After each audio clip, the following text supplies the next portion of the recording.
Sounds good. Uh, cool. All right. Good afternoon. This is Robert Lilligren, Chair of the Metropolitan Council Community Development Committee. It's Monday, May 17th, and before I call this regular meeting to order, just remind folks that we're still under COVID-19 and Governor Walz's peacetime emergency, and so the Metropolitan Council has determined it's not practical or prudent to conduct in-person committee meetings. And so this will be conducted by WebEx, and it'll be recorded. Members of the public will be able to monitor this meeting by going to the agenda online to view the live stream. The video is embedded on the website. And just remind folks, we'll call roll, and Michelle will call roll to establish a quorum in just a moment. And please just use the chat function for technical difficulties and not part of the substantive conversation and debate. We want people to be able to hear everything that we say. And so if there are no questions on that, I will call this meeting to order. And Michelle will please take attendance by roll call to ensure we have a quorum. Michelle. Thank you, Chair Lilligren. And I received advance notice that Council Member Lindstrom had a work conflict and will not be attending today. So I'll start with Thank you. Atlas Ingebrigtsen, Chambliss, Here. Cummings, Here. Johnson, Here. Lee, Lilligren, Here. Mousset, Vento, Here. Wolf. Here. Thank you. Thanks, Michelle. We have a quorum. The first item on our agenda is approval of our agenda, and you can see the posted agenda. If there's no objections or changes, then we can move on to our business. Mr. Any Chair? objections or changes? And who was that? Councilmember Judy? Johnson. Thank you, Mr. Chair. I'd like to just propose an addition to the agenda, not substantive for today, but if we could put under business, maybe item 3 after our official business on comp plans and such are done. I'd like to add an item where we would bring back the project-based voucher discussion that we had recently. Maybe it was already a couple months ago, to our next CDC meeting on June 7th, where we can, again, more fully engage the public in that discussion. We've had some outreach by stakeholders, and I don't believe it would be appropriate certainly to add it tonight with such short notice and without noticing it to the public so that other stakeholders could be engaged. But since it was an informational item brought to us in the past, I think it would behoove us to put that one back on the agenda for further discussion and consideration by CDC members. That would be my motion. Chair, you're muted. Mr. Chair, we can't hear you. Right, sorry about that. And so, Councilmember, so I'm understanding, so your proposal is that we would bring that to the next CD committee meeting, correct? Yes, Mr. Chair, that'd be correct. And because of Memorial Day, it gives a 3-week window for everybody to better be prepared, including staff, stakeholders, public information on it, and then our own staff so that they can best be prepared. Okay, cool. So you made it in the form of a motion, or we can just make the commitment to do that. I'm fine either way. If you'd like us to vote on it, we can. Well, Mr. Chair, without objection, I would be happy with that. Either way works for me. Let's just, yeah, we'll just make that commitment. Is Director Barajas on here? You heard the direction, Lisa? Yep, Mr. Chair, I did hear that. Thank you. So we will aim for our June 7th meeting. And did you want us to bring that for further discussion or as an action item, I guess is where I would ask for your direction. Mr. Chair, my motion, thank you, Mr. Chair. My motion would be for it to be a potential action item, yes. Thank you. I appreciate that clarification. Thank you. So we'll just do that, Judy, if that's all right with you. Way hunky-dory with me, Mr. Chair. Thank you. Okay, thanks. So what is the action item again? Mr. Chair, I can restate. Oh, go ahead. Yeah, please. No, please do. Go for it.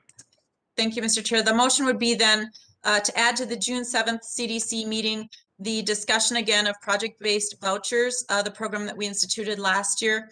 And then it would include then for an action item potentially and then including engaging notice to the public and other stakeholders that were involved in that process, so other developers.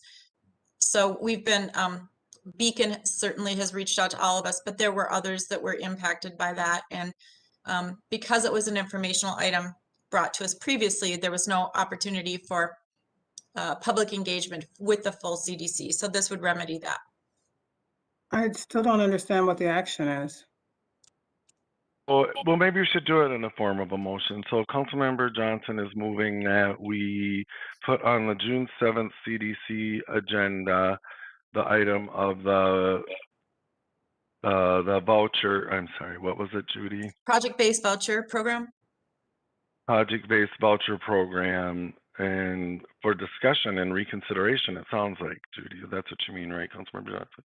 That's correct, Mr. Chair. So it's not for this item tonight, but the only way that we can get it on the next item is to have, you know, the body ask for it to be put there. So that's why I'm asking for that Okay. to be All added right, to let's the do it agenda as a today. motion. Thank you. Okay, so that's a motion by Councilmember Johnson. Is there a second? Vento seconds. Thank you. Is there discussion? Councilmember Chambliss. I am still not clear what we are reconsidering. Maybe I'll look to Director Barajas to sort of frame this for us, if you would, please. And Mr. Chair, just to Yeah. the point of clarification, Councilmember Chambliss, thank you for your question. It's actually not reconsidering. What it's doing is allowing public engagement on the item, since it was informational only, and there was no way for public to engage with the entire CDC. So that's the difference, is just bringing the item back so that we can have public engagement on the topic. Hey, can you, so we're amending the motion then? Mr. Chair and Councilmember Chambliss, that was part of my Yeah. motion.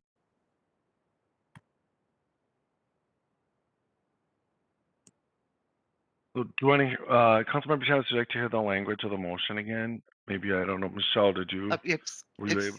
Excuse me, yeah, okay, the project-based voucher program was an info item. So there was no motion on that, there was no vote on that. And what you're talking about doing today is just adding an item to a future agenda, and you'd like to vote on it as part of the business agenda today, correct? Yes, for clarification again, we're not doing anything with it today, but it's simply to add that item back for further discussion and public engagement on June 7th. Okay, and that's where if you want to have it as part of the business today, you could vote on it. Otherwise, Director Barajas and staff could just take it as a suggestion for a future meeting, and there would not have to be a vote on it. That's my thought on that. Thank you. Mr. Chair, if I may, I don't care how the item gets added to the June 7th meeting, as long as it's committed that it will show up there and that it can be a business item and that the public is encouraged to engage should they choose to do so. Okay, we have a couple hands up. Council member Chambliss and Wolf. Yeah, if it's a business item, then we have to vote. What are we voting on? I'm still asking the same question. Why is it a business item? Why can't it just be either public comments or information? But I'm not seeing what we're voting on. Mr. Chair, if I may, so there was action that was taken via consensus by staff, and that was to do nothing, which in and of itself was action. I think, though, that if the CDC were to, have the opportunity to bring this item back up, receive public comment, and choose to act differently than they would under business item. And I think for me, as a member of the CDC, I was thinking this would then go to Met Council for a vote, but it didn't. And I'm not quarreling with necessarily the mechanisms on how we brought it up, but I think because it generated significant interest, that should we choose to do something different than we did last time, it should be a business item rather than informational. Robert, you're still muted. Thank you. I've been doing that a lot today. Apologies. So that is different, Councilmember Johnson, from just bringing it forward to allow for public participation, right? If it's going to be an action item, we'll want to notice that. So that's a little, yeah. So let me recognize Councilmember Wolf, and then we'll keep sorting this out. Councilmember Wolf. Thank you, Mr. Chair. If we're going to do this at the next meeting and talk about it again, I want to make sure that we have all the information numbers wise from staff on how many people on our regular waiting list have been getting through each year and how many people are not, because of the project-based vouchers kind of bumping them out of priority. Because project-based vouchers come with the ability after a year to move and get a regular voucher if the person wants to. And that was part of the discussion last time. But I want numbers because the people who are in the waiting list for vouchers are not going to show up and comment. The only people that are going to comment are people who want project-based vouchers. And I want us to have all of the information at our hands if we're going to discuss it again next week or next meeting. Mr. Thank you, Chair. Councilmember. And I see Director Barajas taking notes. So I'm assuming you got that, Lisa? Great. And Mr. Chair, I Councilmember fully Johnson? support that. I do want all the information as well, so that, again, this is just an opportunity as a business item for us to reconsider should we want to.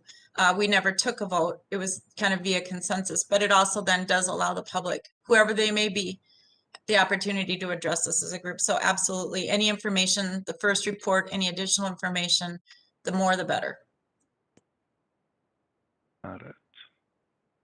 So that direction is heard and understood. Any other comments or discussion? Okay. I'm not seeing any. So great. So now going back to the agenda, if there are no objections or concerns, we can consider it approved. Go to vote. Cool. Any additions? Hearing none. The next item on our agenda is approval of our minutes from the May 3rd regular Community Development Committee meeting. Is there a motion to approve, please? Vento moves approval. Wolf seconds. Councilmember. Thank you, council members. Any discussions, additions, corrections?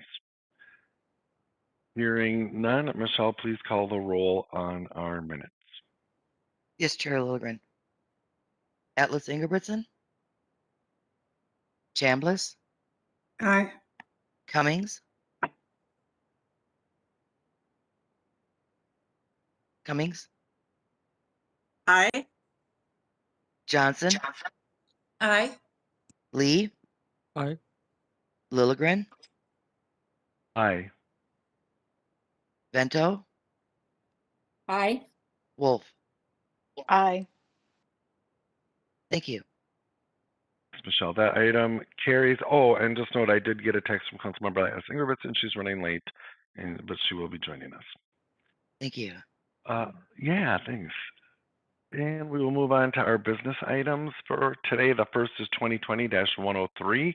It's a Square Lake Special Recreation Feature Master Plan from Washington County. And Colin Kelly will present. Mr. Kelly, welcome. Thank you. Good afternoon, Chair Lilligren and council members. Can you hear me okay? Loud and clear, Mr. Kelly. Thank you. Great. As was stated, I am Colin Kelly, planning analyst, and I'm here to present the Square Lake Special Recreation Feature Master Plan on behalf of Washington County. I should note that Connor Schaefer, Washington County Parks Planner, is also here today and may respond to questions at the end of the presentation as appropriate. Next slide, please. Square Lake is located in the northeast part of the regional park system in May Township in Washington County. The figures on the left and in the center are figures 1 and 2 in the staff report. At 25 acres, Square Lake provides several recreation opportunities, including scuba diving, swimming, fishing, lake access, picnicking, and hiking. The figure on the right is figure 3 in the staff report.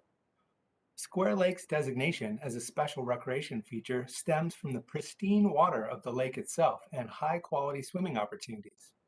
The lake has some of the clearest water in the Twin Cities. Next slide, please.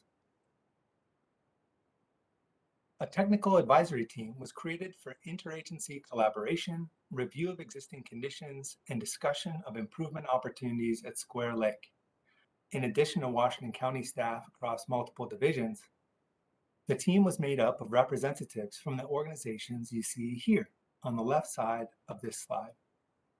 Engagement tools used during the planning process included a dedicated project website, the county newsletter, a pair of online engagement efforts, targeted stakeholder outreach, and listening sessions and site visits with underserved populations. As a result of this outreach and engagement, the county compiled common public engagement outcomes, several of which are shown here on the right side of the slide. Some of those outcomes include protecting and enhancing water quality and clarity, improving non-motorized watercraft site amenities and programming, and preservation of the natural scenic setting. Next slide, please. Washington County focused on engaging existing and potential park users within a 30-minute travel shed or driving distance from the special recreation feature. Compared to the overall Washington County population, disparities in Washington County park and trail visitation included age, household income, educational attainment, and physical or mental ability. Compared to the 7-county metro area, disparities in county park and trail visitation also included race and ethnicity. The plan recognizes the impacts that past decisions have had on the present-day inequitable outcomes experienced in the regional park system. For example, the historic segregation of access to swimming and the development of swimming abilities by race and ethnicity. To reach a diverse cross-section of the community, the project team provided information to the public in a variety of ways with an emphasis on trying to make it easy and accessible for people to participate in the planning process. The project team also supplemented engagement strategies with additional outreach. For example, listening sessions and site visits were conducted with representatives of underserved groups, including Latinx park users and people with different abilities. All feedback received was synthesized into themes and goals that guided the plan. 17 of the 23 plan recommendations directly address input received from underserved populations. Those recommendations are listed on page 10 of the staff report. The targeted engagement led to a more inclusive master plan. Through this process, the county was able to create relationships and build trust with community stakeholders. Underserved groups were followed up with as the final draft plan was out for public comment, and the county will continue to engage the community on the implementation of the plan. Next slide, please. To further improve park resources and accommodate growing demand, 2 locations near Square Lake have been identified for potential acquisition. The figure on the right is figure 4 in the staff report. These sites were identified for their ability to address project goals and match the criteria for Square Lake being a special recreation feature. One site being considered is the Golden Acres RV and Picnic Area, a 9.5-acre site immediately south of the existing park. Acquisition will provide additional natural resource protections to the lake through conservation and restoration. The other site being considered is the 55-acre Wilder property on the northwest shore of the lake. This parcel is largely wooded and was previously used as a youth camp. Acquisition of this property would provide additional protection to areas draining to Square Lake. Next slide, please. Community and partner engagement signaled an interest in enhancing the park's infrastructure to address stormwater runoff while also enhancing the park's ecological qualities. A non-motorized watercraft launch and rental opportunities are proposed north of the existing boat launch. Other accommodations include improvements to the existing boat launch and new signage educating park users about aquatic invasive species. Additional features would include a small group picnic shelter by the fishing pier, improvements to the fishing pier to better accommodate people with different abilities and needs, and expanded shoreline fishing amenities. To better provide for visitors at the swimming beach and picnic areas, the plan calls for renovation and expansion of the beach building, which will meet or exceed Americans with Disabilities Act, or ADA, standards. Improved access is also needed from parking lots to this facility.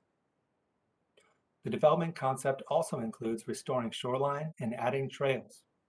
More detail on the development concept can be found on pages 14 and 15 of the staff report. Next slide, please. Square Lake is a special recreation feature because it provides access to some of the clearest waters in the metropolitan area. Therefore, protecting the water quality of Square Lake is critical. The park is dominated by several wooded areas surrounding open areas that have been developed into lawns for use by park visitors. Upland areas of the park are dominated by mixed woodlands, planted pine stands, and oak savanna. Field surveys noted opportunities for oak savanna restoration, pine grove management, prairie restoration, shoreline vegetation restoration and protection, and invasive species control. An adaptive management approach is recommended to preserve and enhance the unique resources within the park. Next slide, please. The total estimated cost for acquisition, development, natural resource management, and contingencies is $13,711,554. Approval of the plan does not commit the council to any funding at this time. Further council action is required to authorize state and council funds for regional park implementing agencies. Next slide, please.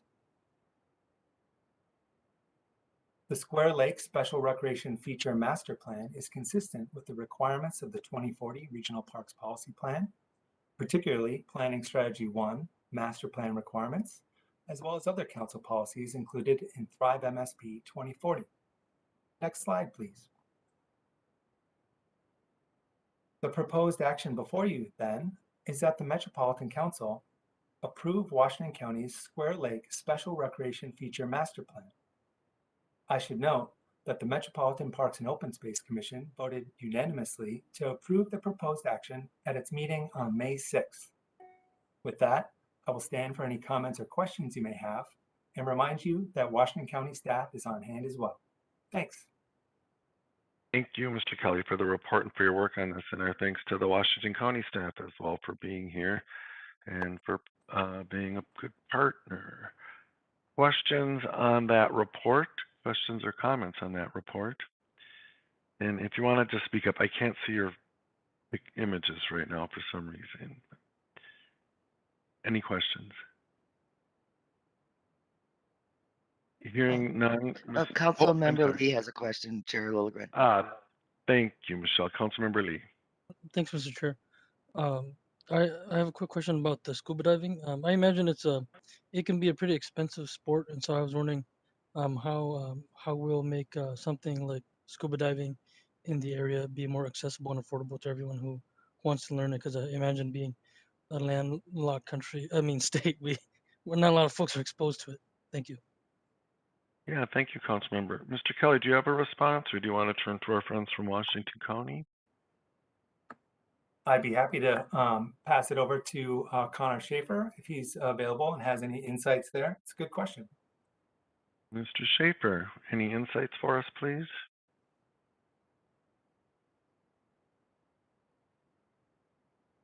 Mr. Schaefer. Excuse me, Connor, I think you might be muted.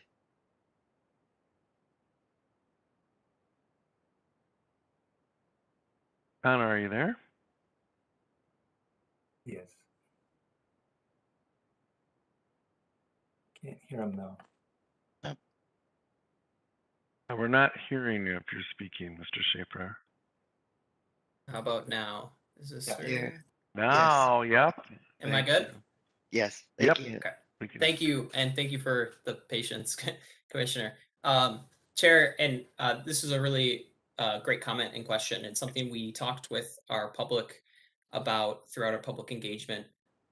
The opportunities that we are hoping to provide in the future are demonstrations and partnering with some of the great outdoor scuba diving vendors that exist both in Washington County and throughout the metro. that this lake is really popular. One of the few in the metro area that you can get your scuba certification here. So for beginners, this is a great lake to be introduced to that type of hobby or activity. So absolutely, we do have, as part of our development recommendations, is a facility that would provide rental options and also facilitate partnerships with organizations that we could do some demonstration projects for people who are new to it.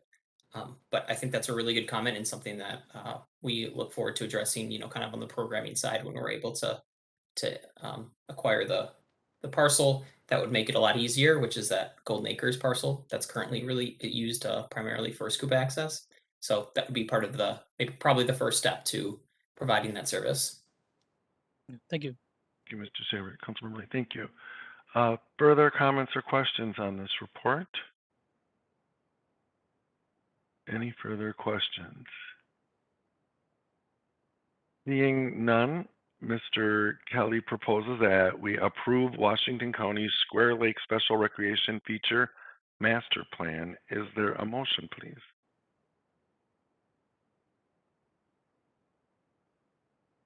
Wolf moves approval. Thank you, Councilmember. A second? Vento seconds. Thank you, Councilmember. Discussion on the motion? Any discussion? Hearing none, Michelle, please call the roll on the motion. Yes, Chair Lilligren. Chambliss, Aye. Cummings, Aye. Johnson, Aye. Lee, Aye. Lilligren, Aye. Vento, Aye. Wolf. Aye. Thank you. Thanks, Michelle. That motion is adopted. Thank you, Councilmember Lee, for the update. I don't hear any thumping sounds, but it's good to know in case we do that it's your niece and nephews. Sweet. So our next business item then is 2021-116. It's from the city of Orono. It's the Orono Crossings Comprehensive Plan Amendment, and Jerome Benner will present. Mr. Benner, welcome. Thank you, Mr. Chair. Council members, can you hear me okay? Yes, we can. Wonderful. As Chair mentioned, good afternoon, Mr. Chair, council members. My name is Jerome Benner, here to present the Comprehensive Plan Amendment for the City of Orono regarding the Orono Crossings Amendment. Next slide, please. As shown in Figure 2 of your staff report, Thrive MSP 2040 identifies the City of Orono community designations of urban suburban edge and rural residential. The area affected by the amendment, highlighted here in red on the map, is located in the emergent suburban edge area of the city. Emergent suburban edge communities are expected to plan for forecasted population and household growth at average densities of at least 3 to 5 units per acre for new development and any redevelopment. Next slide, please. As shown in Figure 1 of your staff report, this map shows regional systems in relation to the amendment site. Next slide, please. Council members, the major components of this amendment are as follows. The amendment has to do with re-guiding 3.69 acres from high density residential to urban high medium mixed use density residential, and along with proposing a proposal to adjust the 2020 and 2030 forecasts that are related but not limited to the proposed developments for population and households in the 2020 period, and then households in the 2030 planning period. And the overall purpose of this amendment is to accommodate a 37-unit residential development. Next slide, please. As shown in Figure 3 of your staff report, the amendment changes the land use from high density, which has a density range of 20 to 25 units per acre, to urban high medium mixed use density, which has a density range of 10 to 20 units per acre. Next slide, please. As shown in Table 1 and 2 of your staff report, the proposed city sewer service forecast increased in 2020 for population and households and increased in 2030 for households. The proposed changes are underlined here on the tables, and this forecast change consequently changes the city's affordable housing need calculation. Next slide, please. Table 3 from the staff report shown here illustrates the planned residential density in the city. The amendment results in a slight decrease in the overall density of the city from 4.18 to 4.01 units per acre. However, the city does remain consistent with the council's land use policy for emergent suburban edge communities. The changes associated with the amendment are underlined on the table in this slide. Next slide, please. Table 3 from, Figure 4 from the staff report illustrates the land guided for affordable housing for the city. As mentioned previously, the proposed forecast change impacts the affordable housing need number. The increase in population in households previously forecasted for 2020 decreases Orono's projected growth between 2020 and 2030. Therefore, the city's share of the region's affordable housing need decreases from 154 to 85 units. The city does still have sufficient, has sufficient units possible to continue to meet their affordable housing needs. Next slide, please. Mr. Chair, council members, I recommend today that the proposed amendment for the findings conform to the regional system plans, is consistent with council policies along with the proposed forecast changes, and is compatible with the plans of the adjacent and affected jurisdictions. And I recommend that you take proposed actions to authorize this. Oh, my apologies. Next slide, please. Been ahead of myself. Thank you. Council members, Mr. Chair, I recommend that you take the following actions. 1, to authorize the city of Orono to place its comprehensive plan amendment into effect. Revise the city's forecast and sewer service forecast upward in 2020 and 2030 as shown in tables 1 and 2 in the review record. Revise the affordable housing need allocation for the city to 85 units. And lastly, advise the city to implement the advisory comment in the review record for forecast, transit, and wastewater. Next slide, please. And with that, I'd be happy to answer any questions that you may have. Thank you, Mr. Benner. Any questions on that report, committee members? Questions? Councilmember Chambliss. Please. Thank you, Chair. I might be a little bit confused, but I think what I understand is that there is a housing development that is going to change their plans such that they won't have as many affordable housing units in the future, or with the new urban residential designation, high density, urban medium to high mixed use, that's going to accommodate their 37 unit residential development. Is that more luxury housing? Therefore, they have to change the designation to meet the affordable housing goal? I'm not exactly sure what's going on here. Sure, Mr. Chair, if I may. Thank you. Yes, Mr. please. Chair, Councilmember Chambliss, this amendment is kind of two-part in a sense. So in one instance, you have the re-guiding of the land from the high density category to the urban high and medium mixed use. So in that particular case, that does change the, essentially removing more acres of the city's high density to a different land use. So that does reduce the city's the affordable housing need number. Now, in relation to the forecast, the city felt that they wanted to have a more consistent alignment with their utility numbers for the forecast development. So initially, the council proposed a forecast that was lower than what the city is currently at for the 2020 period. So that was essentially the need for the forecast revision there. Does that answer your question? Maybe perhaps Director Barajas could provide additional context if needed. It sort of does. I mean, I know there have been cases in my city of Brooklyn Park where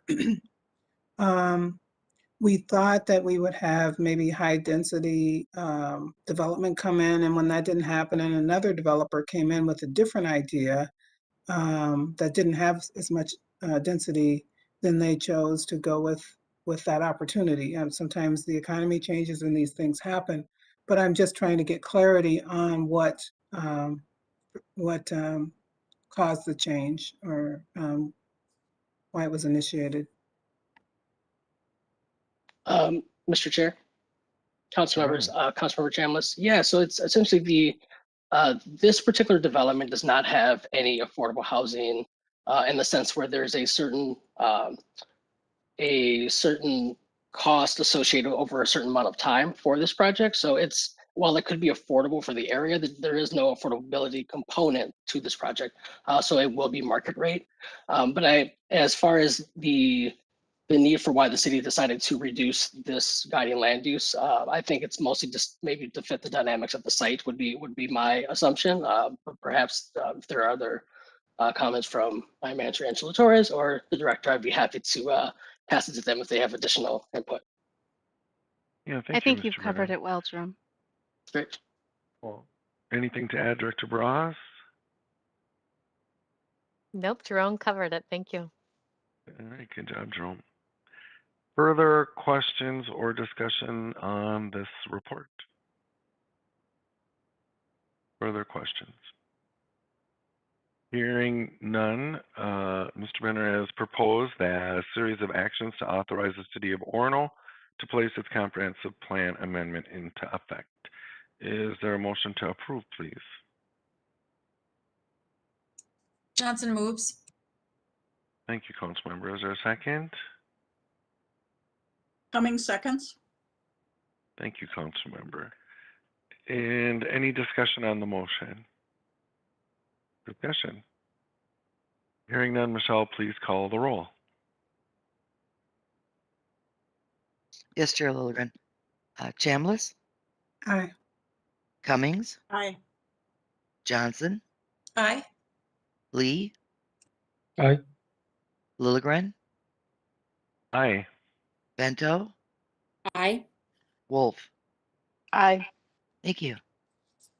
Thanks, Michelle. That motion carries, and we have finished our business items for today, and we'll move on to our information items. The first is the 2022 Community Development Budget Initial Discussion, and Ms. Aagesen-Huebner is here to present. Welcome. Thank you, Chair. Council members, are you able to hear me okay? Yes, we can. Wonderful. So today I'm not going to have numbers to share with you. This is really just going to be a discussion to make sure that when I start laying out numbers, that I'm laying those out and the related information or others in CDs, lay it out in the way that you really want to hear the information so that by the time you need to vote on the budget, you're comfortable with how we presented it to you and you feel like you've got a good handle on it. Next slide, please. So we're really, really early in budget development. So what we've basically been doing, in the latter half, or probably the last couple months of last year and really gearing up to now, is we've been doing a lot of staff budget development analysis. And we've been working on the operating budget, taking a look at what's been going on at the legislature, what's going on at the federal level. There's just, with COVID, it's a lot different year still this year than it has been. So there's a lot of uncertainty. So there's just a lot of different factors that we've been tracking, both on what kind of revenue we're going to get and how we're going to, and on our expense side too. We've had a lot of projects planned for 20 that were then pushed to 21, and we're taking a look at, well, what were we planning to do in 21 that may impact the 22 budget too. So this gives you a snapshot of committee level conversations that we have got planned. So tonight we'll talk about our general approach, and then starting in June, we'll come back with more targeted topics and a more targeted budget. You're going to see that there are a lot of places in our calendar where it says targeted topics to be determined. We have some suggestions of items that we would like to bring to you. We also anticipate that there will be some topics that you're going to ask us to bring forward, and we'll make sure that we do that. Just a quick reminder, we'll be focusing on the operating budget predominantly until kind of later in summer, where we switch to more of the capital conversation. Quarter 4, we'll be spending a lot of time on the Metro HRA. As you know, the federal budget calendar doesn't play really nicely with the council calendar, and a lot of those discussions just end up happening in Q4. Q4 is also when we'll be starting our annual division work planning and then finalizing that in Q1 21.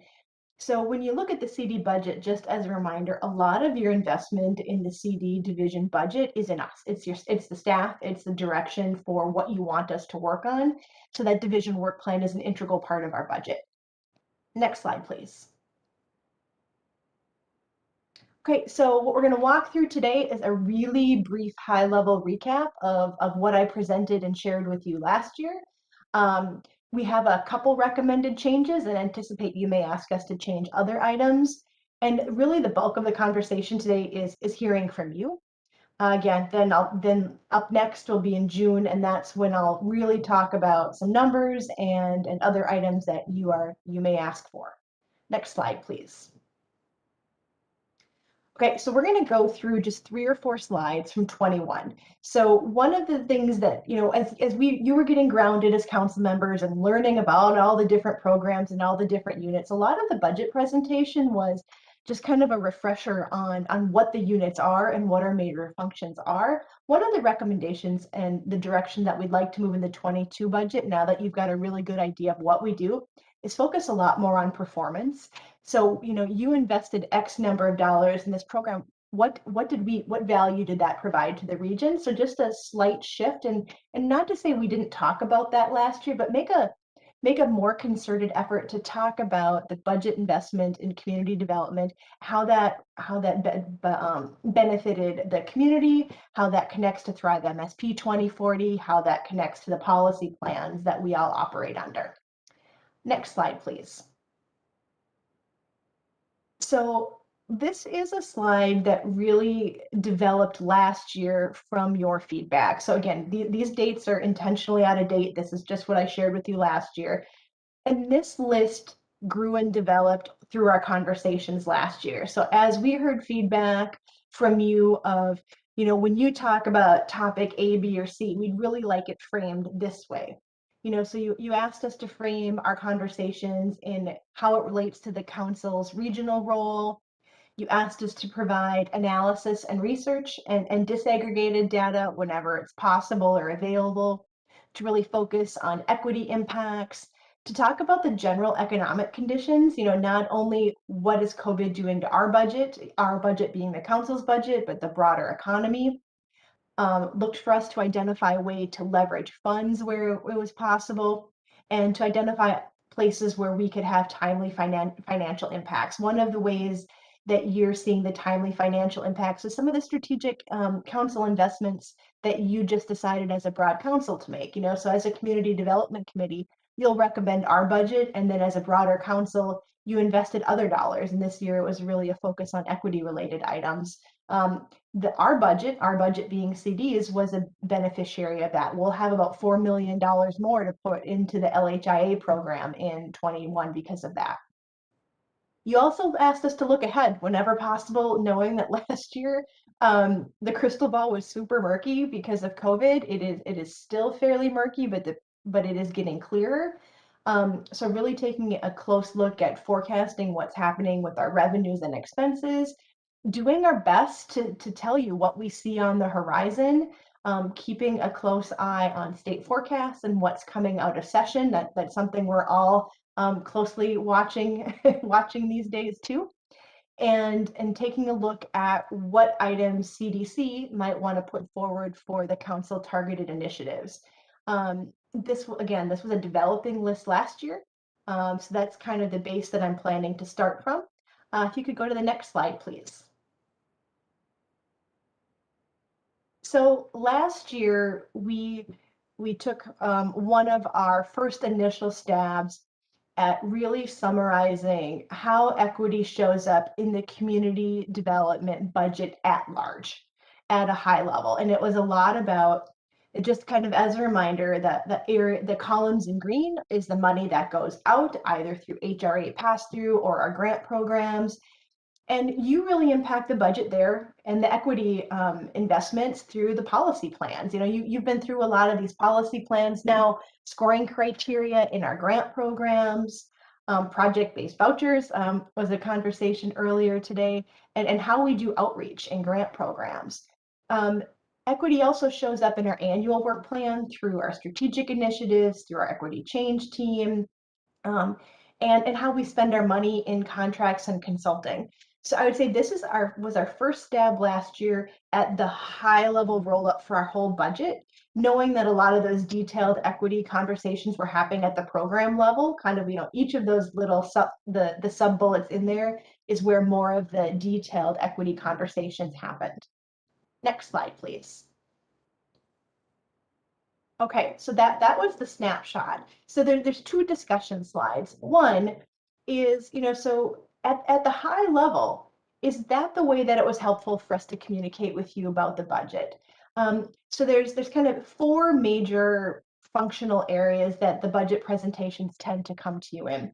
One is that first slide, the division responsibilities, and really shifting from focusing on helping educate you in what the units are and how that money is spent to how does that help us perform as a division to meet the needs of the region. The budget framing slide, that's the second slide that I walked through, it reflected your feedback in 2021. I'm interested if that still meets your needs. The equity slide that I just showed you, you know, last year we had detailed equity conversations at more of the program level, and at the budget level, we talked about it more globally. I'm interested to know, does that meet your needs? And then the last item, and I did not put this up on slides, it's your very standard pie charts showing expenses and revenues so that you can see what our funding sources are and where those dollars land. In 21, we matched those as close as we could to what you saw at the council presentations. We're not recommending any changes there for the sole reason that when you go and transition to committee of the whole or management committee or to full council meetings, that you're seeing the financial information shared with you in the same way and consistent way throughout. So I guess I will pause there for any feedback. And then after we have the conversation on this slide, then we'll transition to kind of some targeted topics that you'd like us to walk you through this year. Thanks, Heather, for framing this discussion. And so Heather's put some questions for discussion before us. Committee members, comments, responses, and again, I can't always see all of you, so if you'll just speak up, please. Councilmember Chambliss, I'm very pleased with thank you, Chair. I'm very pleased with how this has been laid out and how you have incorporated the council's ideas and feedback. This is what continuous improvement looks like, and I'm looking forward to getting into the details in the next parts of the presentation. Thank you, Councilmember. Further input for Heather? Mr. Chair, Judy? Please, Councilmember Johnson. Thank you, Mr. Chair. Yeah, this is really great. I echo what Councilmember Chambliss said. And then the only other thing, which, you know, it's budgeting, so we're setting the blueprint, you know, for the year and beyond. But I'm just always curious to how, you know, we're tracking based on the budget as far as it relates to our top goals. So, you know, we've got our 4 big goals, and equity, of course, is woven into this. But, you know, sometimes it's just nice to see when we're building our budgets how we're trying to, with our resources, impact the goals. And we talk about it a lot, but I just didn't know, because we've also talked about putting a dashboard together to track our progress on our goals. And I always think it starts with budgeting, so that we know where we're putting the resources are making a difference, which I know they are. But, you know, it's just a thought of mine is more and more people try to weave those high level goals, you know, into the conversation as they do their budgeting. Thank you, Councilmember. Further discussion, responses to the questions for Heather? Councilmember Vento. Thank you, Mr. Chair. This question might be better suited for later, Heather, and if it is, I'm happy to wait, whether it's later tonight or at in another conversation. But I'm curious as to the resources that are available to guide us in this conversation, that provide us some insights as to the potential impact of COVID and the economic issues, particularly as it relates to housing and income security. So as we go forward, to the extent that it's possible to avoid traumatic surprises for everybody, that we do that. I don't know how to ask it any better than that. I don't know if looking back to 2008, 2009 can give any kind of a glimmer, because that was a totally different sort of circumstance. But whether it's through the Federal Reserve or the real estate industry, but I look at the ever increasing prices that people are getting for homes, and the hot real estate market, as well as just changes in how people work and whether kids are going to school or not, and if mom's going to be able to go back to work, and how that all kind of shapes the impact on housing. I'm just curious as to what resources may be there and whether they can guide us. Thank you. Thank you, Councilmember. I would note that on the next slide, there's Heather's teed up a question about COVID impacts on the community development budget. But I think to your point, and I have the same kinds of curiosities, right? It's not just sort of the funding streams, that were impacted, but really a more holistic look at the region, about what I'm sure are going to be surprising and dynamic impacts of COVID on housing, like you say, Councilmember Bento, but just on the regional economy, and that'll impact us more than just the really strict the funding streams, federal funding streams, state, our own. So yeah, I concur. Yeah. I was just like, Chair, committee members, I completely understand and appreciate the spirit of that. And as a finance director, that is one of the reasons I am so grateful to have folks like Joel and his research team, and Terry and the amazing housing team here, and the Livable Communities folks that support housing too, because getting this feedback is helpful, because then we can make sure that we go back as a team.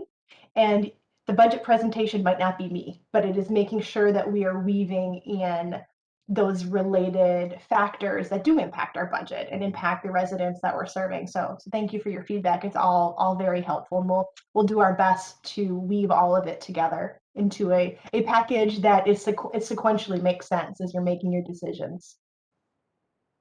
Thank you, Heather.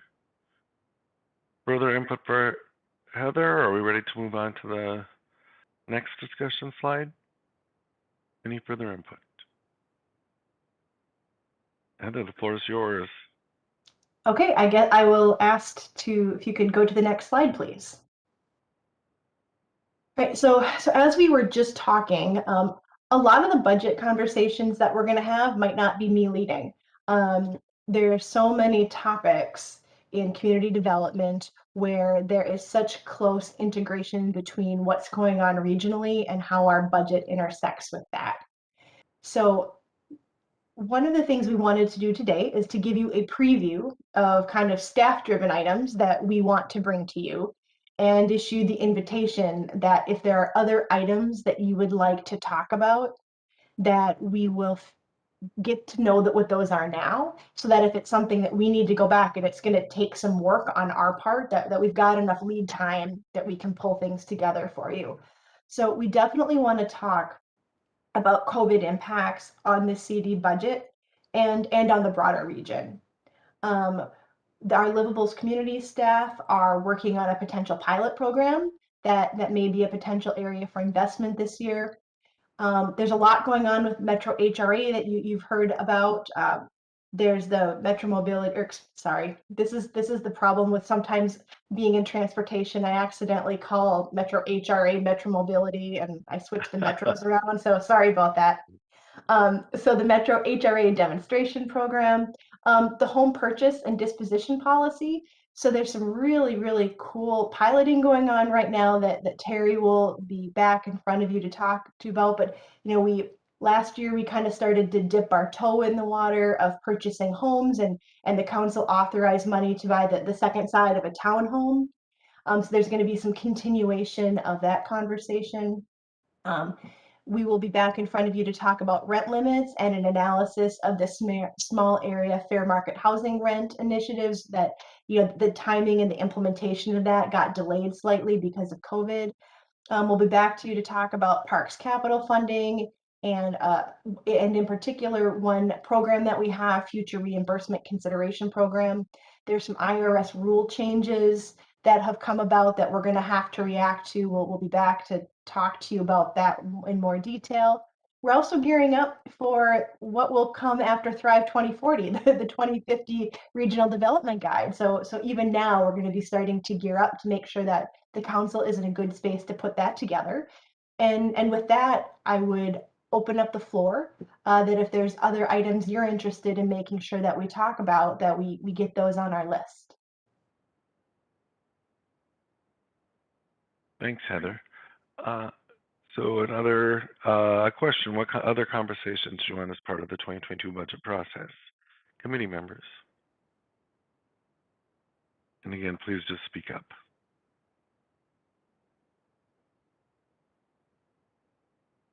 Committee members? Well, Mr. Chair. Heather, yeah, please, Councilmember Bento.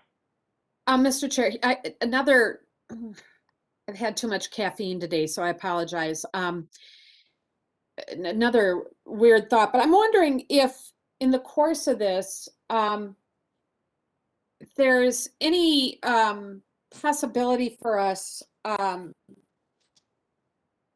of inviting partners to give us their feedback as it relates to the question I raised earlier about just the economic impact, so that we're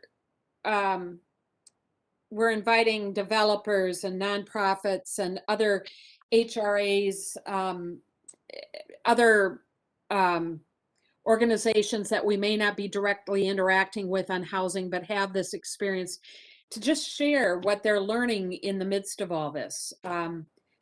Kind of a,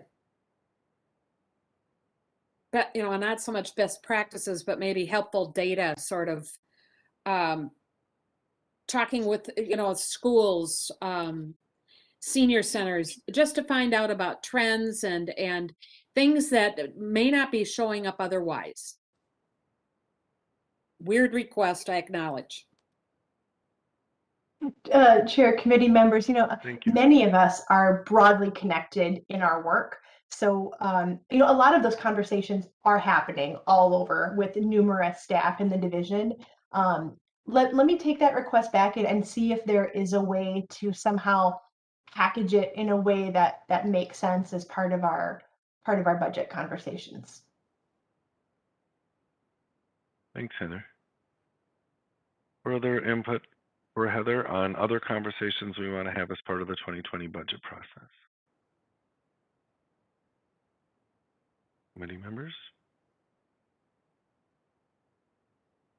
Heather, one thing I would say, and this, I don't know if this is the most concrete sort of suggestion, but just acknowledging how long change can take within government, and especially as things sort of wind their way down from the federal government, and we'll be a year into a new administration by the time this budget gets up on its feet. And so I guess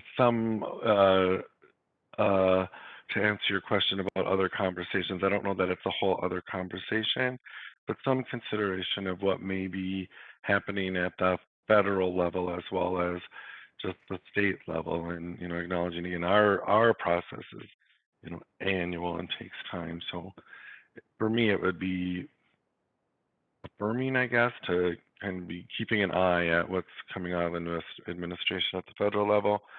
And then the other piece, and again, I know that this is a separate conversation and you kind of touched on it, but sort of to the Councilmember Bento's point as well, but so much, it seems like so many resources are being directed through a lens of resiliency, which to me is kind of the active part of equity.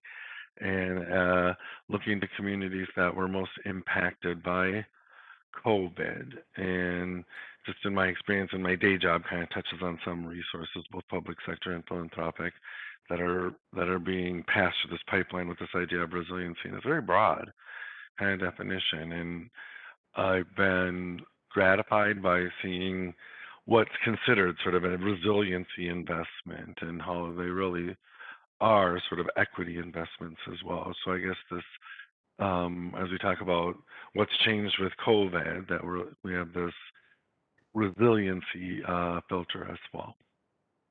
Thanks. Can I chime in, Chair? Yeah, please, Councilmember Chambliss. Thank you. I had somebody knocking on the door, but I did want to talk about page 5. You talk about resiliency. I don't know if that's similar to sustainability. I guess sustainability is part of resiliency. So I think looking into that is really important. On page 5, it says, to focus in on the framing in terms of the data analysis and research and the equity impacts and leveraging the funds. You definitely want to get into more detail about that and how that looks, and take that to the next level. Thank you, Councilmember. I had someone at my door a little bit ago too. The joys of working from home. Further comments on what we would like to see as part of the 2022 budget? Mr. Chair, Councilmember Johnson. just one quick last comment from me. Heather, so will the economic framework, does staff refer to that, or because there's the housing affordability piece of it? And so when we do things, now that we've got that document in place for the region and our partnerships in all of that, does that help to guide anything that we're doing, or are we hearing from partners, what some of their feedback is at all around housing, since that's a piece of it? Chair, committee members, I may defer to either Lisa or Terry. I see they're both on this call. So I like, for example, I'm connected with other finance directors around the country trying to figure out how to integrate equity better into our budget and, how to do better budgeting. I'm a step removed from the specific housing question, so I may hand that off to one of my colleagues. Thank you, Heather. Lisa or Terry? Sure. Comment? Mr. Chair, Councilmember Johnson, actually all of the council's adopted policies and documents guide our work. So the places where we've identified things that the council will do and commit to are parts of our staff work plan. So those are some of the things that, as Heather's talked about before, and we've talked about in past budgets, so much of community development's work is staff focused. So you're really investing in staff to carry out those items. So I think maybe it might be best to give you a better and more complete answer by coming to you with an update on what we've been doing since adoption of that economic framework, and just give you an update on all of that activity. Thank you, Mr. Chair. Thank you, Lisa. I appreciate that. Thank you. I've got Further one discussion, Councilmember Chambliss. Yep. Thank you. So for the equity in action, which is on page 6, I believe, the management committee and the BIPOC committee and some of the staff have been looking at how we're doing our contracts, consulting, and support for MCUB businesses. So I think we really need to look at what our strategic plan is to see how much money needs to be allocated towards that. Is $2 million enough? Does that need to be higher based on what needs to be accomplished? We saw some disparities within MCUB and have to look at a strategy for addressing those racial disparities. So at some point, I think we probably need to come up with our strategic plan before, so that it fits within the timeline that was mentioned for our budget schedule. So, council member, could I follow up with a question just to make sure that I'm understanding?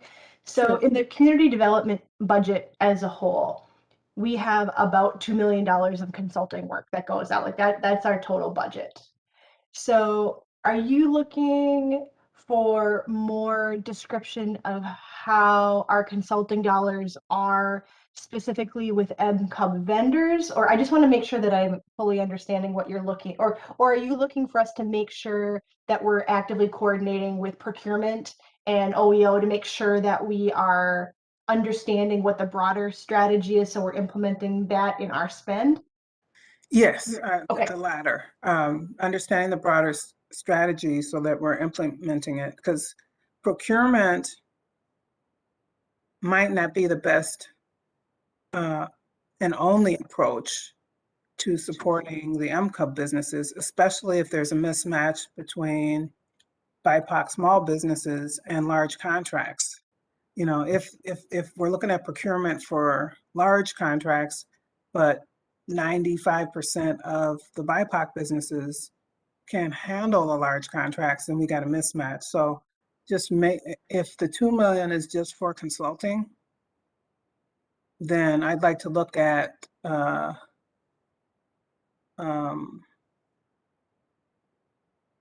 what other ways we can support contracts and consulting from an equity standpoint besides just consulting. Thank you, Councilmember. Heather, As did you get the it clarity? pertains to the budget.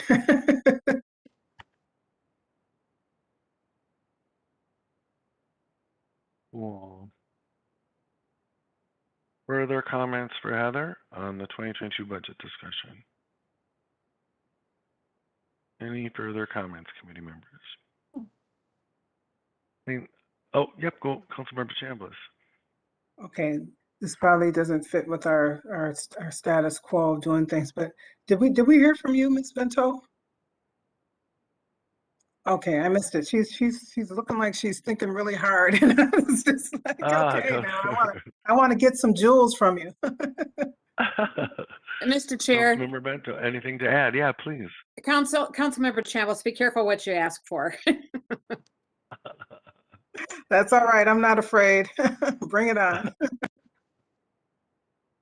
Well, I guess I just wanted to say thank you for the feedback. This is not the one and only time to do feedback. So I just, so one, I'm gonna kind of share that framework every time we meet. So, and as we hear things, we will take things off, add things on as we need to. If anyone wants to discuss an item in particular, feel free to reach out to me. I just want to make sure you've got the information you need as you go forward in the budget process. So thanks for the initial feedback. It's very appreciated. Thank you, Heather. We look forward to the ongoing conversation. And then moving on to our second and final information item for tonight. It's an introduction to the Regional Park System Historical Cultural Study. And it looks like we have a trio, so Ms. Kinney, Ms. Lovelee, and Ms. Lee. And I'm not sure who to call on to introduce this. Is it you, Mr. Mullen, or? It's me, Amanda Lovelee. Amanda, please, Ms. Lovelee. I know it's hard when there's three of us. Thank you. Good evening, Chair and Council members. Today we'd like to introduce the Historical Cultural Study. First, I'd like to start by introducing our team that's presenting tonight, which again is Tracey Kinney, Jessica Lee, and myself. The overall purpose of the study is to help everyone to continue working towards our imagined future of a welcoming and inclusive regional park system. We know that history matters and that it shapes today. Next slide, please. I'd like to start with these two flags that were part of a half-day workshop that I led as part of the art shanty project that we did as regional parks. This project can take many forms, and these are just some of examples of some of the forms that the regional cultural study could take. The slide on the left is by Marlena Miles. She's a self-taught Native American artist located in St. Paul. When describing her flag, she said the flag colors are the diversity of our city, coming together as inner hoops through the movement of indigenous whirling log geometry, which represents humanity and healing. The center morning star and the floral designs are knowledge and growth we gain through rebuilding positive relationships and our connections with nature. The slide on the right is by Wit Sayasoko. Wit Sayasoko has been actively engaged in the intersection of arts, civic process through a variety of roles as an artist, graphic designer, and art educator. In explaining his flag, he stated, "As a person of color, I don't see myself in many advertisements, speaking directly to non-white audiences. So when designing this flag, I wanted to make sure that people of color are figuratively and literally at the center of the image." One of my favorite things to do at a regional park is to simply hang in a hammock with my family. I find this to be a universal activity and one that could speak to many others. In terms of design, I tried to keep the colors bold and the images simple so that the viewer could easily recognize the scene from far away. As a team, we're excited about the historical and cultural study and what forms it might take on. I'm now going to pass to Tracey. Good afternoon, Chair and Council members. Hi, I'm Tracey Kinney, Senior Planner in Regional Parks and Community Development, and today I will be talking about the historical cultural study. Greg, could you advance the slide, please? Fantastic. So where did this come from? Well, first, I just wanted to mention that you are at the beginning of the conversation. This is the first conversation that we are having with our council policymakers. We've had a few other ones, and I'm excited to kick this off with you.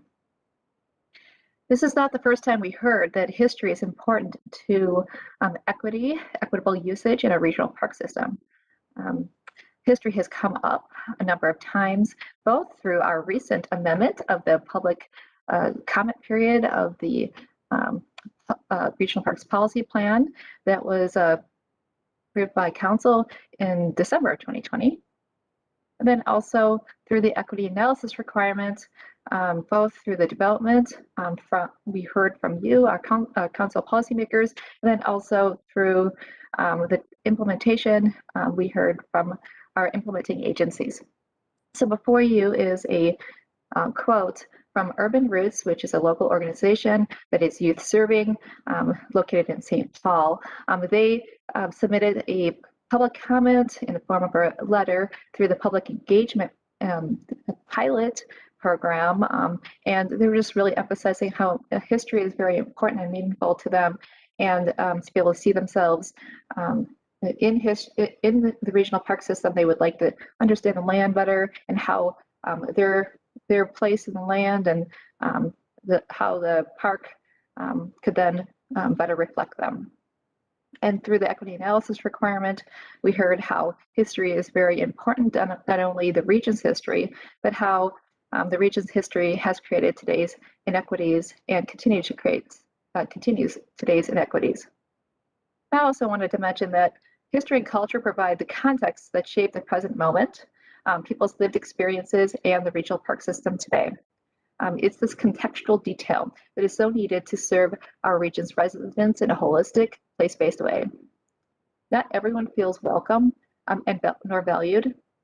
Imagine if this project could continue our equity efforts through joint learning, building and continuing relationships with regional organizations, and move the ball forward through meaningful and attainable ways. Next slide, please. So here before you is the policy context. This is where it's rooted and where it comes from. As I mentioned, this was placed in the policy plan during the amendment period of last year, and it came straight from the equity analysis requirement. But as you can understand, history has an intimate connection to equity and an intimate connection to how our parks and trails are implemented, and how people see themselves in the park system when they come and visit it. So how it's stated in the Chapter 9, the work task, is before you. It's to describe and document the impacts that inequitable policies have had on the development of the regional park system.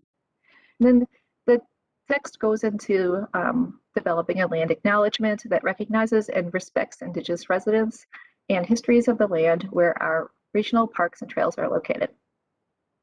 I really wanted to note and focus on the equity analysis requirement, which is really the impetus of why this came into the policy plan.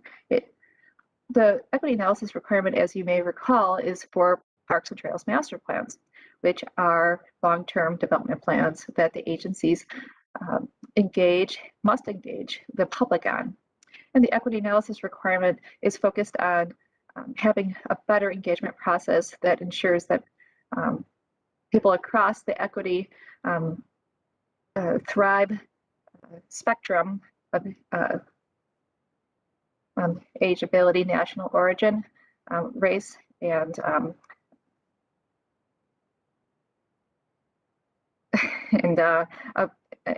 income can all have an equal stake in the public participation process.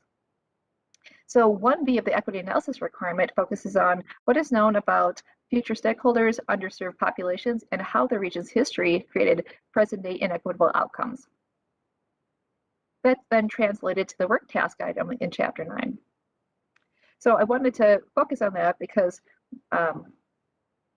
we are looking to provide tools and guidance to our agency partners in relation to 1B of the equity analysis requirements, which essentially is the data collection component of this response from the agencies. And I also wanted to note too about the land acknowledgement component of this. This is an item that is very important to us and our evolution of thought and understanding and learning on this topic, both with our internally with our staff and externally with our agencies. We recognize that the governor has recently in 2019 executed an executive order that the council then responded to in relation to a government to government relationship with our tribal nations in our region. In so doing, he also requires a tribal relations contact at the council. The council responded, and we do have both of those items. We have a tribal relations coordinator, and I'm not saying that correctly, and I apologize. And then we also have policy in relation to government coordination. So we will be working within that context as we look to build our relationships with our tribal nations and Indigenous communities across the region.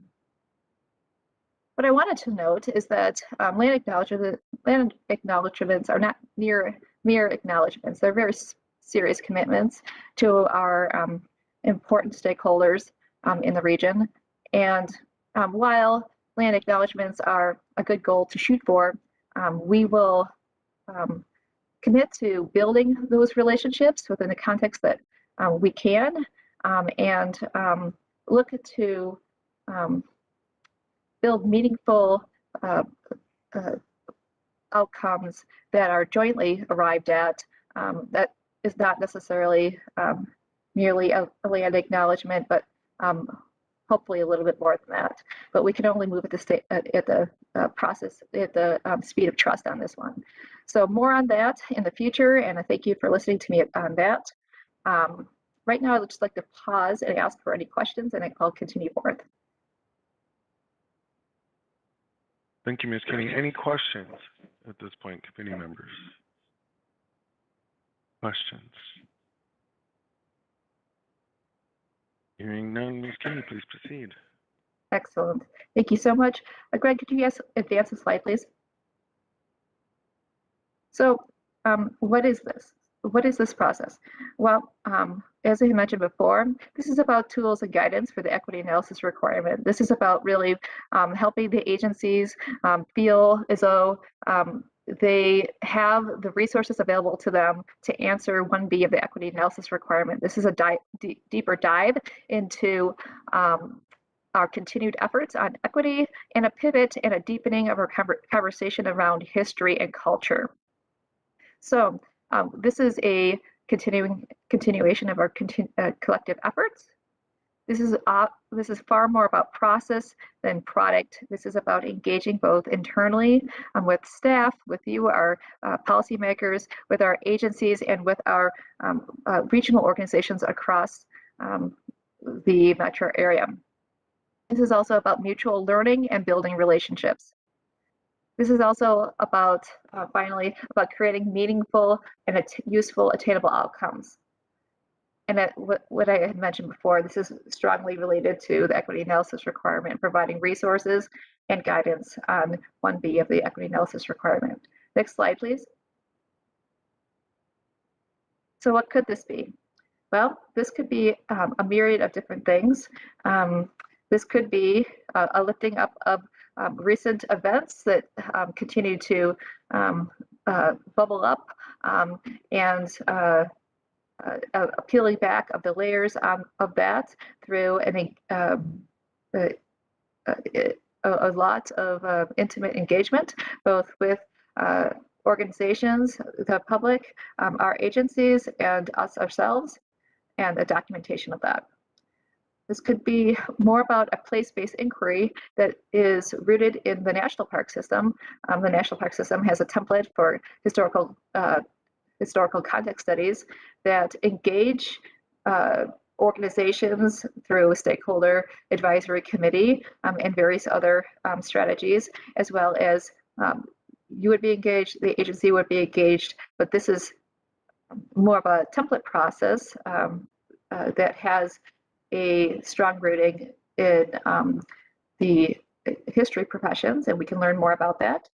Or it could be something else. It could be a living website. It could be a podcast. It could be a series of all of these things. What we are interested in doing is better understanding what is needed to answer 1B of the equity analysis requirement and then responding to that. And I just want to tell you a little bit more about our process. Next slide, please. So this whole year is a scoping of what this project is going to be. As I said, you're at the beginning of the conversation, and I'm really excited to host a couple of other meetings with you so we can dive deeper and answer any of your questions offline. So we're off over to the left. This is a continuing imagining and deepening of this conversation on equity and pivoting towards history. We're at the visioning stage. So right today, Jessica is going to preview with you the vision, mission, impact, and outcome things that we've been talking about. And then those are going to, those conversations are going to continue, evolve, and be refined as the scoping document is developed. The next phase is the assessed and co-creation phase, where we're going to be working intimately with our agency partners and you to develop the scoping document, which is essentially the meat and potatoes of an RFP that's going to go to hire a consultant for 22 and beyond.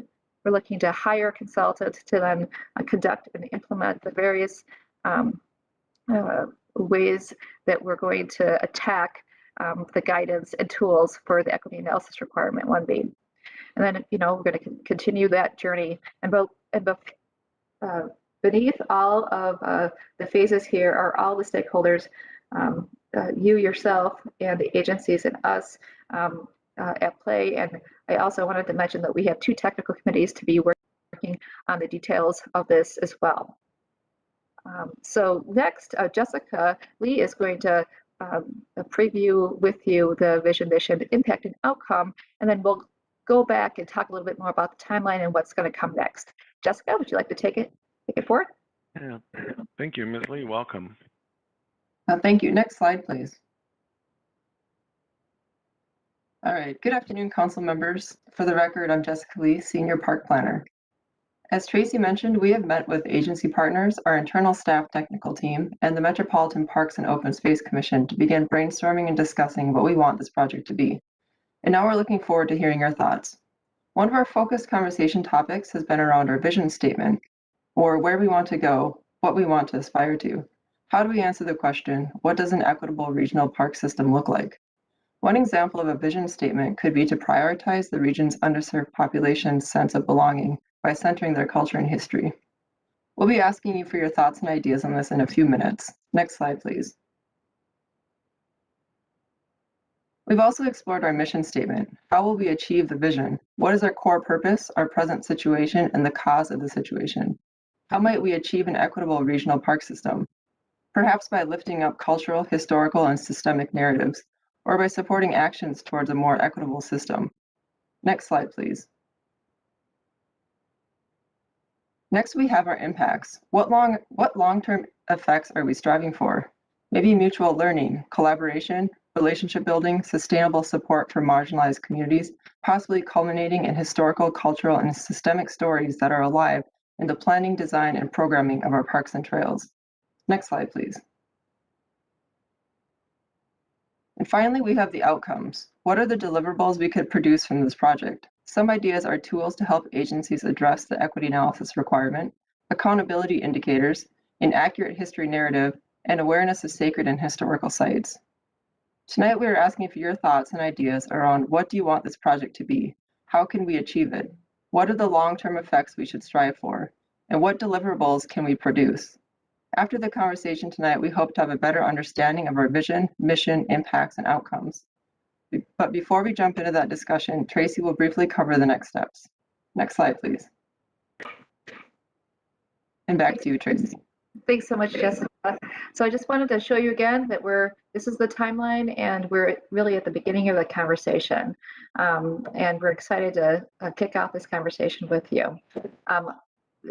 We are in this whole year, we're scoping out the materials for the RFP for the consultant for 2022. And we fully anticipate that this is going to go into potentially 2023 and beyond. Next slide, please. So here are the next steps. We are here in the imagining phase with you. In May, we will be meeting again with our agency staff technical committee and with the partners again soon in June or September. We're going to be moving into the creating phase, which essentially is that identifying our needs and gaps and working on that draft scoping document, and then we'll be bringing that back to you in November. So sometime in the fall, we're anticipating November, we'll have an information item on the draft scoping document for both MPOSC and CDC. In the interim, we will be hosting offline smaller group meetings so that we can dig into some details, and we'll follow up with you on that. And with that, we'd love to engage you in the conversation and hear your thoughts on the historical cultural study today. Thank you. Next slide, please. Yeah. So my thanks to y'all for your work on this and for the introduction to the Regional Park System Historical Cultural Study. It's going to be an interesting journey for sure. And I'm sure this committee and this council will be very interested in participating and following the progress. So any comments, questions on what was just presented to us, committee members? And please speak up. I can't see you for a moment here. Chambliss. Please, Councilmember Chambliss. Thank you, Chair. So thank you for the presentation. It's nice to see people out in the outdoors with the illustrations, and also, you know, just seeing how we can do even better. From a standpoint of, since this is a historical and cultural study, it's important to, you know, I think help our immigrant, indigenous, and African-American cultures get back to their history in terms of the earth and nature. I mean, something just kind of popped into my head, like, what if we have a rites of passage that connects with some of our regional parks? working with some of the organizations that currently do a rites of passage, which is part of the African tradition, both for African immigrants and African Americans. Um, um, how do we bring that back? And we can use our regional park system to have exercises on rites of passage, meaning the rites, typically it was the rites of passage of young male boys into manhood. We could do the same thing for girls, of course, bringing it into the modern day. But that might be a way to get folks to use our regional park systems. There are kids that grow up not learning how to ride a bike, not having access to a bike. If we can get some bike riding programs for youth and access to bicycles, I think that would be very good. I mean, it's kind of shocking to even imagine that you can, have an adult that never learned how to ride a bike, but it does. So just figuring out, I mean, now we have these mechanisms where we're able to rent bicycles and scooters and things like that.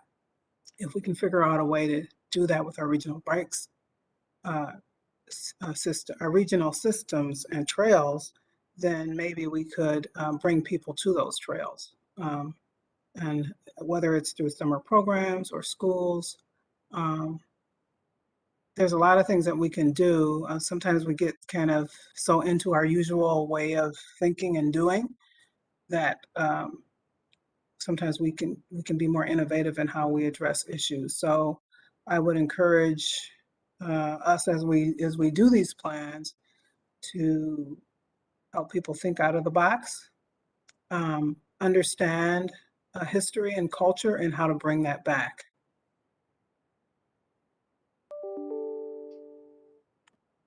Thank you so much for your comment. Excuse me, Chair Lilligren. Councilmember Lee has his hand raised, and then Councilmember Johnson just raised her hand. Thank you. Councilmember Lee and then Councilmember Johnson. Thank you, Michelle. Thanks, Mr. Chair. Thanks to this wonderful presentation by the staff. It reminds me of a wonderful documentary I saw recently. There's a powerful story out of Canada relating to this kind of work. There was a tribal, a First Nations movement, led by the First Nation movement, to ban grizzly bear hunting in British Columbia, Canada.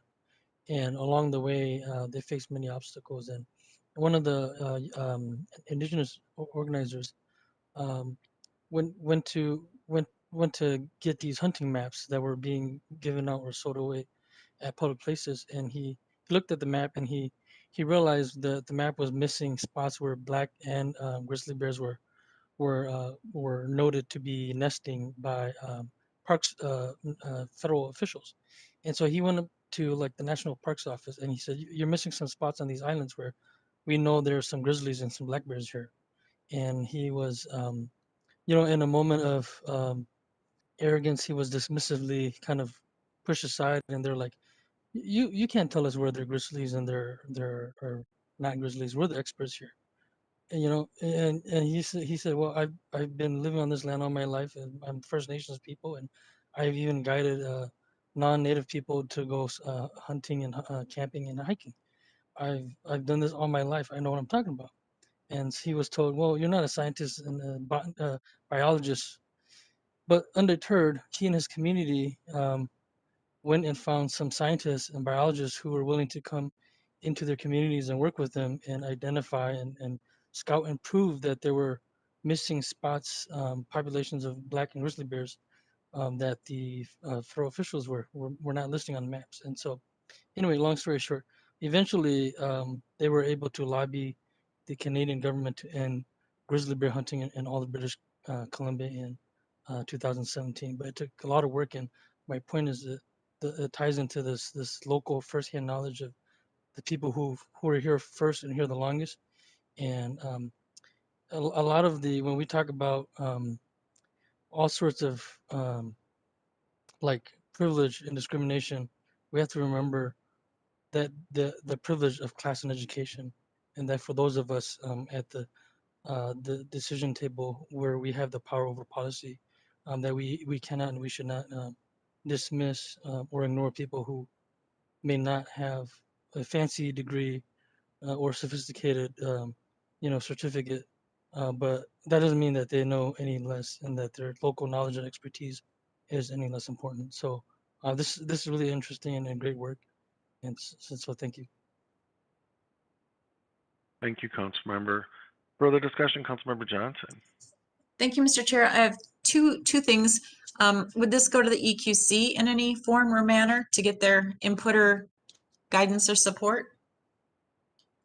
And then my second question is, it to me, and I don't know how it fits into this, but it's about access to our parks by, a lot of people that we want to encourage everybody to be using the parks, but there are gaps and disparities in doing so. I was at a meeting last week for mayors in my part of the region, and actually Three Rivers Park District Council member Marge Beard, and we were presenting, Met Council was presenting at that meeting, raised the point that if we could continue to work with our park board implementing agencies on how to better connect people that don't have a way to get into the park systems through our transit, that would be great. So, I mean, I think if that's more tactical, but just the nature of doing something like this, I think begs the question of, does everyone still not have access to these lands, and making sure that they are really truly available for all people.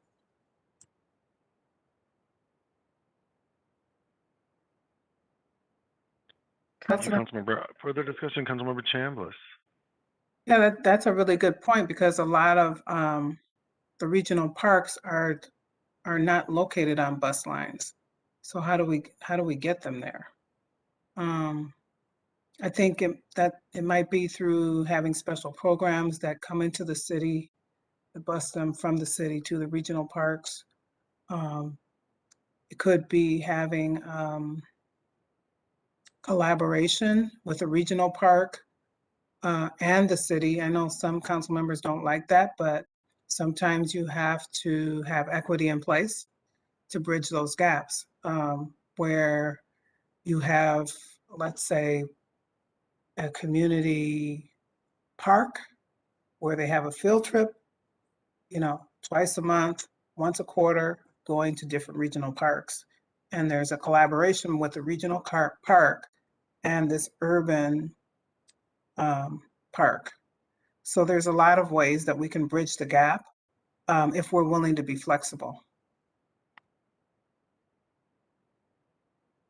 Thank you, Councilmember. And maybe I'll give my comments right now, because they're kind of in the vein of what Councilmember Chambliss, Councilmember Johnson were just talking about. And so I don't know if this falls in sort of scoping or vision, but and of course the regional park system, we're most concerned with our 10 implementing agencies, and those often sit in communities with other sorts of parks, right? I mean, I think in Minneapolis you have neighborhood parks, and then the more regional parks, and it's about who has access to which kind of parks, but also who's using them, right? So in the core city, the neighborhood parks get used by the core city populations who, as Councilmember Chambliss is saying, may not have access to a regional park. I know that earlier this year, even, we had a discussion about funding because a regional park either went adjacent to or through a more local park that had more sort of activity kinds of amenities. And so I guess what I'm getting at is somehow acknowledging, including the relationship between the regional parks and whatever the more local park system is, and with an eye to that being a point of access, right, for people who aren't accessing our regional parks now. And again, I get it. We have, we're the stewards of this regional park system with our 10 implementing agency partners, and there's other things going on in those environments. So how do our policies, how do our programs best leverage other park assets in a community? And that's my input. Other input from council members? Excuse me, Molly, Chair Lilligren. Yeah, Oh, yeah. excuse me. Councilmember Lee still has his hand up. I didn't know if he had another question. Is that from before Chai, or think it is might be. Yeah, that that? was from your board. Sorry, I forgot to Okay, put it down. no, that's fine. That's Thank okay. you. I can't put it. Thanks. And I keep thinking Councilmember Cummings is about to say something, and so I don't know, Molly, did you have something to say? No, I think the presentation was great. It's Okay. exciting to be at the beginning of this planning process, and I think the comments that other council members have made with regard to this are very important and very valid, and I look forward to watching this and being a part of the discussion as it moves forward. Great. Thank you, Councilmember. Any further input from committee members? Excuse me, Councilmember Wolf has a question. Thank you. I didn't even see that. Councilmember Wolf. Thank you. It's not a question, it's a comment on a couple of things.